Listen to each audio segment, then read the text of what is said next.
This is my first video and सबसे पहली बात कि थोड़ा आपको वॉइस में कॉम्प्रोमाइज़ करना पड़ेगा।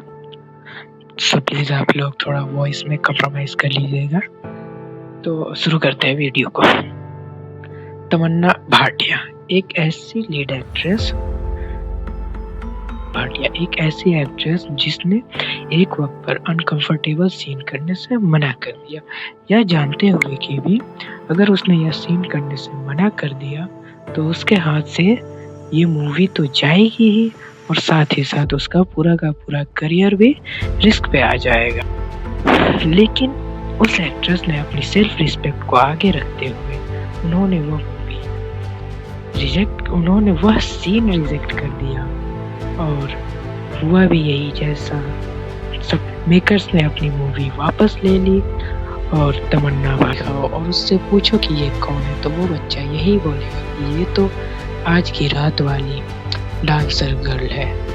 आखिर ऐसा क्या हुआ कि एक टाइम पर मूवीज में काम करने वाली एक्ट्रेस, लीड एक्ट्रेस, ऐसा क्या हुआ कि उन्होंने अपनी सेल्फ रिस्पेक्ट से कॉम्प्रोमाइज किया और आखिर ऐसा क्या हुआ कि तमन्ना भाटिया जो पैन इंडिया लेवल पर काम करते थे आज वो जस्ट एक अनदर आइटम गर्ल बन के रह चुकी। आखिर वो कौन सी रीजन है जिसकी वजह से एक वक्त पर सेल्फ कॉम्प्रोमाइज न करने वाली एक्ट्रेस ने आज के टाइम पे सेल्फ रिस्पेक्ट कर चुकी है। आज अपनी सेल्फ रिस्पेक्ट को साइड रखते हुए ऑन स्क्रीन खुद को एक ऑब्जेक्ट की तरह दिखाती है। आइए डिटेल में जानते हैं कि आखिरकार तमन्ना भाटिया के साथ हुआ क्या। जो एक टाइम पे लीड एक्ट्रेस हुआ करती थी वो आज जस्ट एक अनदर आइटम गर्ल बन के रह चुकी है। सिर्फ 15 साल की एज में उन्होंने 2005 में बॉलीवुड डेब्यू किया फिल्म चांद सा रोशन चेहरा। ये मूवी बॉक्स ऑफिस पर डिजास्टर साबित हुई और 1 करोड़ की भी कमाई नहीं कर पाई थी। तमन्ना भाटिया को जहां से काम मिला वो वहीं चली गई। उसके बाद तमन्ना भाटिया ने स्मार्ट डिसीजन लिया और उन्होंने अपना रुख साउथ सिनेमा की तरफ किया। 2005 में तेलुगु फिल्म श्री और 2006 में तमिल फिल्म केडी के साथ उन्होंने अपनी जगह बनानी शुरू की। 2007 तमन्ना भाटिया के करियर का पहला मेजर टर्निंग पॉइंट था। हैप्पी डेज और ग्लोरी जैसी फिल्म डायरेक्टली यूथ ऑडियंस से कनेक्ट हुई। दोनों फिल्म हिट रही। Tamannaah Bhatia suddenly Telugu and Tamil cinema के राइजिंग स्टार।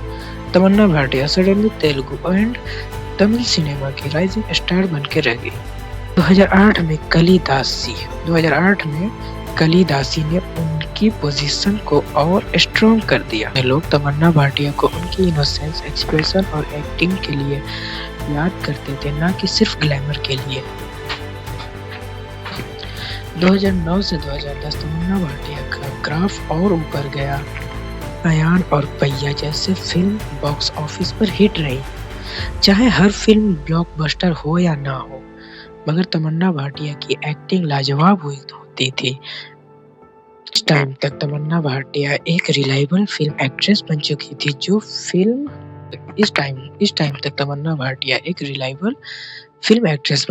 जो फिल्म का वेट अकेले उठा सकती थी। 2011 और 2012 तो तमन्ना भाटिया के लिए सबसे बेहतरीन दिन थे। इस बीच उन्होंने काफी हिट मूवी दी, स्पेशली 100% लव नाम की मूवी ने तमन्ना भाटिया को टॉप लीग में लाकर खड़ा कर दिया।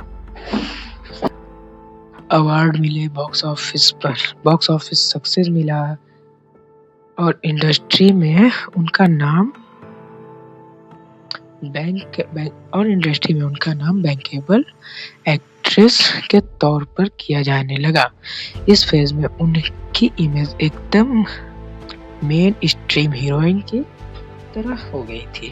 2014 तमन्ना भाटिया ने एक बार फिर बॉलीवुड का रुख लिया और दोबारा उन्हें डिसअपॉइंट होना पड़ा। 2013 से 2014 में तमन्ना ने एक बार फिर बॉलीवुड का रुख लिया और उन्हें फिर से दोबारा उन्हें डिसअपॉइंट होना पड़ा। उन्होंने मूवी की हिम्मत वाला हमशक्ल, जिसमें तमन्ना भाटिया की एक्टिंग की काफ़ी ज़्यादा बुराई हुई। इसके बाद तमन्ना ने एक बार फिर से साउथ का रुख लिया और वहाँ उन्होंने अपनी पहली फिल्म फ्लैश्ड आइटम सॉन्ग किया। इसके बाद तमन्ना ने एक बार फिर से साउथ का रुख लिया और उन्होंने अपनी पहली फ्लैश्ड आइटम सॉन्ग किया लैबर बोमा।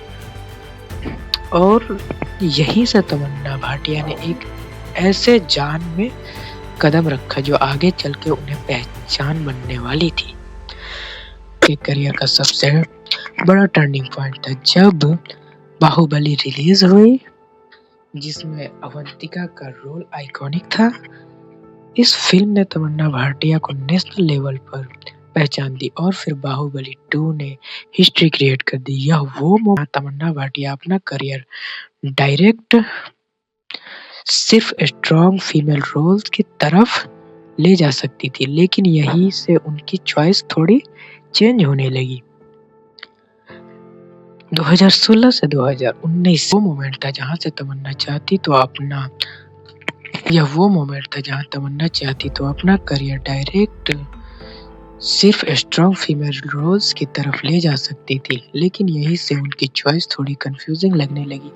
2016 से 2019 के बीच Dharma Durai Devi, AF two and fun और फ्रस्ट्रेशन और सायरा नरसिम्हा रेड्डी जैसे प्रोजेक्ट आए। कुछ फिल्में हिट रही और कुछ फ्लॉप। तमन्ना के रोल्स धीरे धीरे चेंज होने लगे। लीड एक्ट्रेस से ज्यादा वो कमर्शियल एड करने वाली एक्ट्रेस ज्यादा बनने लगी। 2020 के बाद तमन्ना का फोकस पूरी तरह शिफ्ट होता दिखा। कोविड का टाइम था, थिएटर्स खाली थे और OTT का बूम। भी OTT प्रोजेक्ट और कैमियोज पर ध्यान देना ज्यादा शुरू कर दिया। क्या Babli bouncer, plan A, plan B, Jee Karda, lust stories, आखिरी सच जैसे प्रोजेक्ट में उनकी परफॉर्मेंस अच्छी रही, लेकिन मास लेवल पर उनका रिकॉल कम होता गया। ऑडियंस और मेकर्स दोनों के पास चॉइसेस की कमी नहीं थी, इसलिए धीरे धीरे तमन्ना को मूवीज काफी कम मिलने लगी। थिएटर्स खुलने के बाद भी तमन्ना ने एक भी ऐसी मूवी नहीं की जिससे वो लोगों के बीच पहले वाली पहचान बना सके। और यहीं से आया उसके करियर में एक बड़ा ट्विस्ट। 2023 में रजनीकांत की फिल्म जेलर का सॉन्ग कवाला उनके करियर का एक टर्निंग पॉइंट बनाया। यह गाना YouTube पर 100 मिलियन से ज्यादा व्यूज पार कर चुका है और रील्स भी काफी बनी है इस सॉन्ग के ऊपर, जिससे तमन्ना को पैन इंडिया के लेवल पर एक बार फिर से स्पॉटलाइट मिली। उसके बाद 2024 में वो गाना आया जिसके बाद तमन्ना की पूरी इमेज बदल कर रख दी। स्त्री 2 आज की रात सॉन्ग उनका सबसे बड़ा आइटम सॉन्ग बनकर उभरा।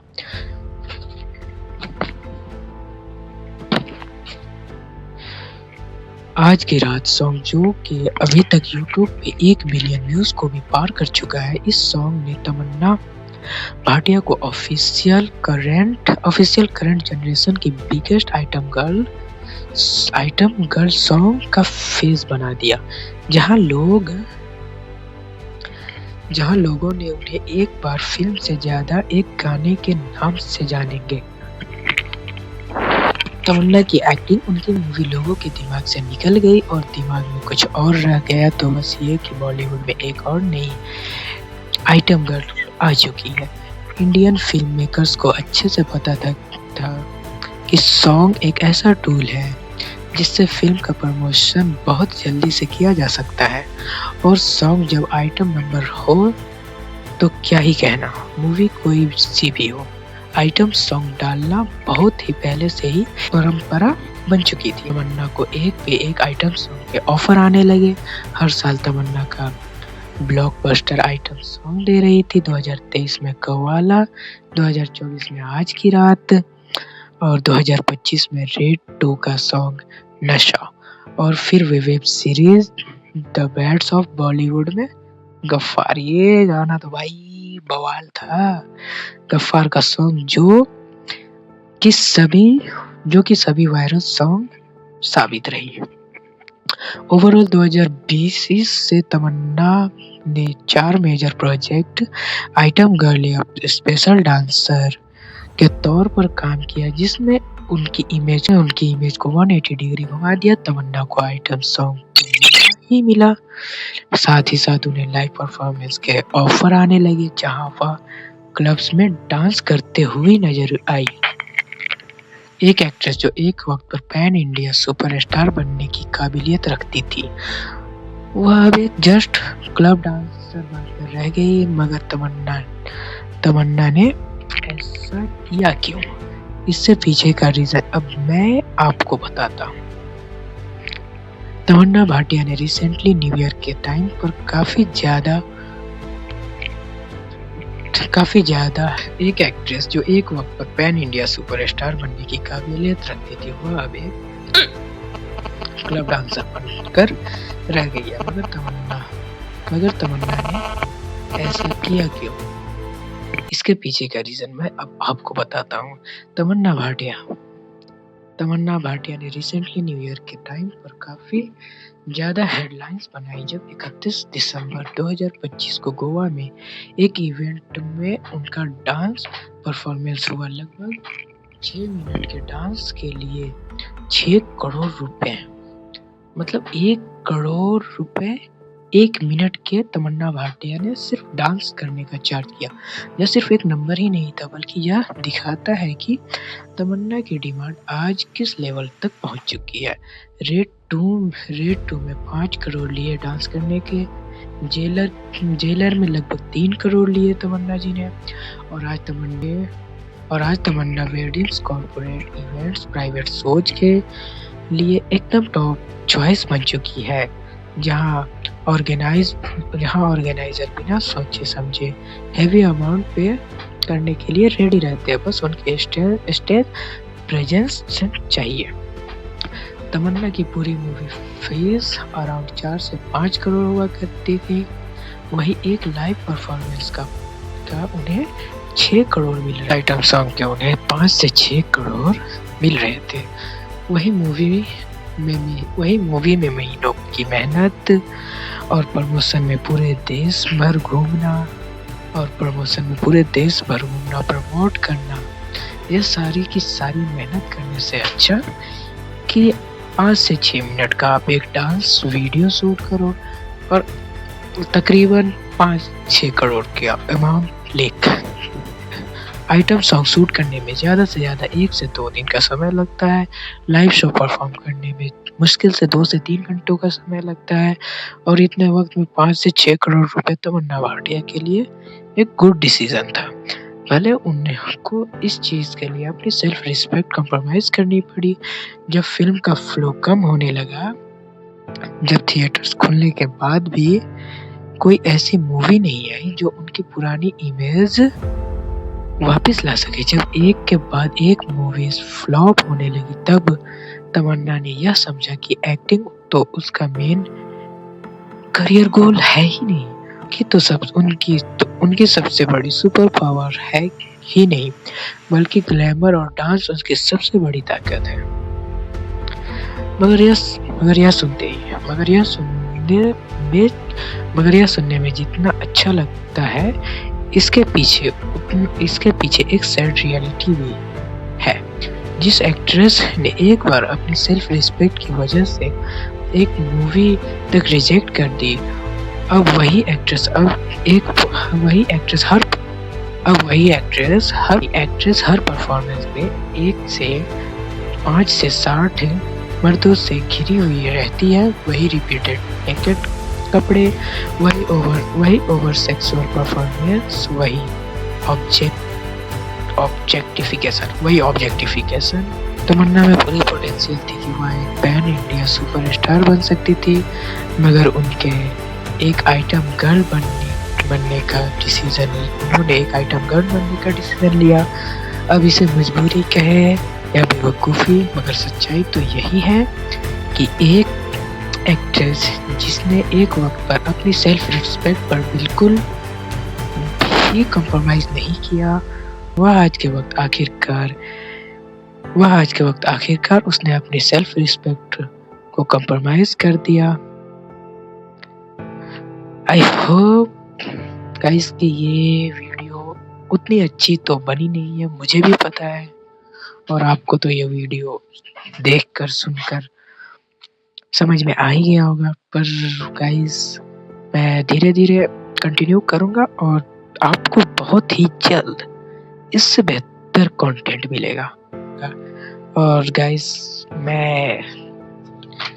मैंने पहले से स्क्रिप्ट लिख रखी थी और मैं ना काफ़ी जगहों पे स्क्रिप्ट देख कर बोल रहा था। ये आपको वीडियो में भी समझ में आ ही गई होगी। ओके, सो प्लीज़ लाइक और सब्सक्राइब करें। Thank you.